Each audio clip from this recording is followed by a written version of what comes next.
রাধা কৃষ্ণ প্রাণ মোর, যুগল কিশোর। রাধা কৃষ্ণ প্রাণ মোর, যুগল কিশোর। জীবনে মরণে গতি আর নাহি মোর। রাধা কৃষ্ণ প্রাণ মোর, যুগল কিশোর। প্রিয় ভক্ত, আজকের পবিত্র রোপণী একাদশী তিথিতে আসুন আমরা রাধারানীর হৃদয় থেকে প্রকাশিত বৃন্দাবন ধাম দর্শন করি। তার সাথে সাথে একাদশী ব্রতের মাহাত্ম্য কথা এবং রাধা শ্যামসুন্দরের ঝুলন যাত্রার মাহাত্ম্য কথা আজ আমরা শ্রবণ করব। কারণ ঝুলন যাত্রা আর মাত্র 4 দিন আমরা পালন করতে পারবো এবং রাধা মাধবের অশেষ কৃপা লাভ করতে পারবো ওনাদের দোল প্রদান করার মাধ্যমে। তাই আপনারা ঝুলন যাত্রায় অংশগ্রহণ করুন এবং একাদশীর মাহাত্ম্য কথা শ্রবণ করে বৃন্দাবন ধাম দর্শন করে মানব জীবন ধন্য করুন। পবিত্রারোপণী একাদশী ব্রতের মাহাত্ম্যের কথা।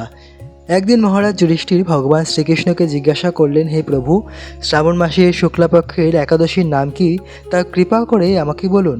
তদুত্তরে পরমেশ্বর ভগবান শ্রীকৃষ্ণ বললেন, হে মহারাজ, এখন আমি সেই পবিত্র ব্রত মাহাত্ম্য বর্ণনা করছি, মনোযোগ দিয়ে তা শ্রবণ করুন, যা শোনামাত্রেও বাষ্পীয় যজ্ঞের ফল লাভ হয়। প্রাচীনকালে দাপর যুগের শুরুতে মহিজিৎ নামে এক বিখ্যাত রাজা ছিলেন। তিনি মাহেশমতি নগরে রাজত্ব করতেন, কিন্তু দুঃখের বিষয় এই যে তার মনে বিন্দুমাত্র সুখ শান্তি ছিল না, কেননা তিনি ছিলেন অপুত্রক। পুত্রহীনের ইহলোক পরলোক কোথাও সুখ হয় না। এইরূপ চিন্তা করতে করতে বহুদিন কেটে গেল, কিন্তু তবুও পুত্রমুখ দর্শনে রাজা বঞ্চিতই রইলেন। নিজেকে অত্যন্ত দুর্ভাগা মনে করে রাজা চিন্তাগ্রস্ত হলেন। প্রজাদের সামনে গিয়ে বলতে লাগলেন, হে প্রজাবৃন্দ, তোমরা শোনো, আমি এই জন্মে কোনো পাপ কাজ করিনি, অন্যায়ভাবে আমার রাজকোষ বৃদ্ধি করিনি, ব্রাহ্মণ বা দেবতাদের সম্পদ কখনো গ্রহণ করিনি, উপরন্তু প্রজাদেরকে পুত্রের মতো পালন করেছি, ধর্ম অনুযায়ী পৃথিবী শাসন করেছি, দুষ্টদের যথানুরূপ দণ্ড দিয়েছি, সজ্জন ব্যক্তিদের যথাযোগ্য সম্মান করতেও কখনো অবহেলা করিনি। তাই হে ব্রাহ্মণগণ, এই প্রকার ধর্মপথ অবলম্বন করা সত্ত্বেও কেন আমার পুত্র লাভ হলো না, তা আপনারা কৃপা করে অনুসন্ধান করুন। রাজার এই প্রকার কাতর উক্তি শ্রবণে ব্যতীত রাজভক্ত পুরোহিত ব্রাহ্মণগণ রাজার মঙ্গলের জন্য গভীর বনে ত্রিকালজ্ঞ মুনি ঋষির কাছে যেতে মনস্থ করলেন। বনের মধ্যে ঋষিদের আশ্রম সকল দেখতে দেখতে তারা এক মুনির সন্ধান পেলেন। তিনি দীর্ঘায়ু, নিরোগ নিরাহারে ঘোর তপস্যায় মগ্ন ছিলেন। সর্বশাস্ত্র বিশারদ, ধর্মতত্ত্বজ্ঞ ও ত্রিকালজ্ঞ সেই মহামুনি লোমশ নামে পরিচিত। ব্রহ্মার এক কল্প অতিবাহিত হলে মুনিবরের গায়ের একটি লোম পরিত্যক্ত হতো। এই কারণে এই মহামুনির নাম লোমশ। তাকে দেখে সকলেই ধন্য হলেন।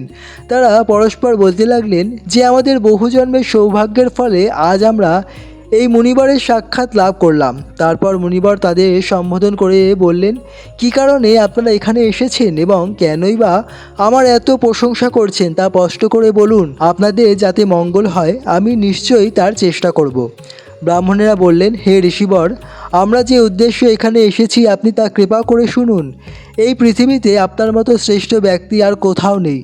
মহিজিৎ নামে এক রাজা নিঃসন্তান হওয়ায় অতি দুঃখে দিনযাপন করছে। আমরা তার প্রজা। তিনি আমাদেরকে পুত্রের মতো পালন করেন, কিন্তু তিনি পুত্রহীন বলে আমরা সবাই মর্মাহত। তার দুঃখ দূর করতে আমরা এই বনে প্রবেশ করেছি। হে ব্রাহ্মণ শ্রেষ্ঠ, রাজা যাতে পুত্রের মুখ দর্শন করতে পারেন, কৃপা করে তার কোনো উপায় আমাদের বলুন।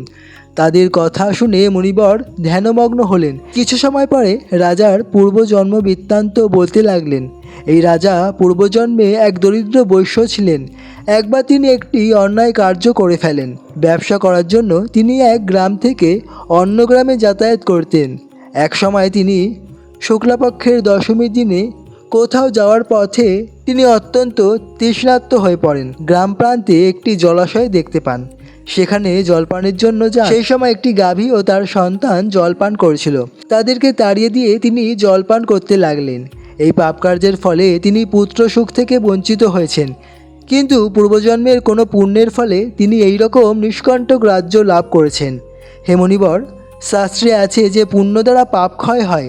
তাই আপনি এমন একটি পুণ্যব্রতের উপদেশ করুন যাতে তার প্রারব্ধ পাপ দূর হয় এবং আপনার অনুগ্রহে তিনি পুত্র সন্তান লাভ করতে পারেন। লোমশ মুনি বললেন, শ্রাবণ মাসে শুক্লপক্ষের পবিত্র রোপণী একাদশী ব্রত অভীষ্ট ফল প্রদান করে। আপনারা যথাবিধি তা সকলে পালন করুন। লোমশ মুনির উপদেশ শুনে আনন্দচিত্তে গৃহে প্রত্যাবর্তন করে তারা রাজাকে সে সকল কথা জানালেন। তারপর সকলে মিলে মুনির নির্দেশ অনুসারে ব্রত পালন করলেন। তাদের সকলের পুণ্যফল রাজাকে প্রদান করলেন। সেই পুণ্য প্রভাবে রাজমহিষী গর্ভবতী হলেন। উপযুক্ত সময়ে বলিষ্ঠ সর্বাঙ্গ সুন্দর এক পুত্র সন্তানের জন্ম দান করলেন। ভবিষ্যোত্তর পুরাণে এই মাহাত্ম্য বর্ণিত হয়েছে। এই ব্রত মাহাত্ম্য যিনি পাঠ ও শ্রবণ করবেন তিনি সমস্ত পাপ থেকে মুক্ত হবেন এবং পুত্র সুখ ভোগ করে অবশেষে দিব্যধাম প্রাপ্ত হবেন। হরে কৃষ্ণ। তো প্রিয় ভক্ত, এই ছিল অত্যন্ত পবিত্র রোপণী একাদশী ব্রতের মাহাত্ম্যের কথা। আপনারা সকলেই অত্যন্ত ভক্তি এবং নিষ্ঠার সহিত এই একাদশী ব্রত পালন করুন। তো আসুন প্রিয় ভক্ত, একাদশী ব্রতের যে পালনের সময়সূচি রয়েছে পশ্চিমবঙ্গ এবং বাংলাদেশ, আপনারা তা নোট করে নিন। আগামীকাল একাদশী পালনের সময়সূচি হচ্ছে পশ্চিমবঙ্গ ভোর 5টা15 থেকে 6টা22-এর মধ্যে এবং বাংলাদেশ ভোর 5টা37 থেকে 6টা52-এর মধ্যে। আপনারা এই সময়ের মধ্যে ভগবানের পঞ্চরবি শস্য জাতীয় প্রসাদ গ্রহণ করে অবশ্যই ব্রত পালন করে নেবেন। তো প্রিয় ভক্ত, আসুন এখন আমরা রাধা মাধবের ঝুলন যাত্রার অপ্রাকৃত বৃন্দাবন ধামের লীলাকথা শ্রবণ করি। শ্রাবণের বর্ষার স্নিগ্ধ পরিবেশ, কদম ফুলের মিষ্টি সুবাস, ময়ূরের ডাক আর যমুনার তীরে মৃদু বাতাস। বৃন্দাবনের কুঞ্জবনে যেন প্রকৃতি নিজের আজ এক অপূর্ব উৎসবের আয়োজন করেছে, কারণ আজ শ্রী শ্রী রাধা মাধবের ঝুলন যাত্রা মহোৎসব। সকাল থেকেই বৃন্দাবনের সখীরা অত্যন্ত আনন্দের সঙ্গে একটি সুন্দর দোল সাজাতে শুরু করলেন। দোলের চারপাশে কদম্ব, মালতী, জুঁই ও নানা রঙের ফুল দিয়ে তারা সাজালেন। কোথাও ঝুলছে ফুলের মালা, কোথাও সুগন্ধি পুষ্পের তোড়া। শ্রীমতী রাধারানী যখন সখীদের সঙ্গে সেখানে এলেন তখন তার মুখে ফুটে উঠল অপূর্ব মাধুর্যপূর্ণ হাসি। কিছুক্ষণ পর শ্রীকৃষ্ণ সেখানে এসে উপস্থিত হলেন। মাধবকে দেখে সখীদের আনন্দ যেন আরও বেড়ে গেল। ললিতা সখী হাসি মুখে বললেন, আজকের এই ঝুলনযাত্রা আমরা নিজের হাতে সুন্দর করে সাজিয়েছি। বিশাখা সখী তখন দোলনার দড়িতে আরও সুন্দর ফুলের মালা সাজিয়ে দিলেন।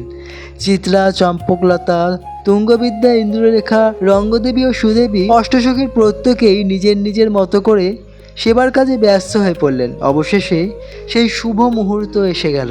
শ্রীমতী রাধারানীকে এবং শ্যামসুন্দরকে সখীবৃন্দরা সুন্দরভাবে সাজিয়ে বসালেন দোলনাতে। চারপাশে তখন সখীদের আনন্দধ্বনি। কেউ ফুলের পাপড়ি ছড়িয়ে দিচ্ছেন, কেউ মৃদু সুরে ভক্তিগীত গাইছেন, আবার কেউ ললিতা ও বিশাখা সখী ধীরে ধীরে দোলনাটি দোল দিতে লাগলেন। দোলের সঙ্গে সঙ্গে রাধা মাধবের মুখে ফুটে উঠল অপূর্ব হাসি। তাদের সেই মধুর দর্শনে সখীদের হৃদয় আনন্দে ভরে উঠল। কেউ দোলনাটিকে খুব আস্তে দোলাচ্ছেন যাতে রাধারানীর কোনো কষ্ট না হয়, আবার কেউ ফুলের সুগন্ধ ছড়িয়ে দিচ্ছেন। অষ্টসখীর প্রত্যেকের হৃদয়ে তখন একটি আকাঙ্ক্ষা, কীভাবে রাধা মাধবকে আরও আনন্দ দান করা যায়। তখন বৃন্দাবনের এই দোলযাত্রার সাক্ষী বৃক্ষ, পুষ্প, পাখি সব কিছুই যেন আনন্দোৎসবে সাক্ষী হয়ে রইল। শ্রীকৃষ্ণ কখনো সখীদের দিকে তাকিয়ে মৃদু হাসছেন, আবার কখনো শ্রীমতী রাধারানীর দিকে তাকিয়ে তার আনন্দ উপভোগ করছেন। আর রাধারানীর মুখের সেই মধুর হাসি দেখে সখীদের হৃদয় পরিপূর্ণ হয়ে উঠেছে। এভাবেই বৃন্দাবনের কুঞ্জে ঝুলনযাত্রা সেই পবিত্র উৎসব চলতে লাগলো। ফুলের সুবাস, মৃদু বাতাস, সখীদের কীর্তন এবং রাধা মাধবের অপূর্ব হাসিতে সমগ্র বৃন্দাবন যেন আনন্দে ভরে উঠল। আর ভক্তদের কাছে এই ঝুলনযাত্রা শুধু একটি উৎসব নয়, এটি প্রেমময় সেবায় এক অপূর্ব স্মরণ।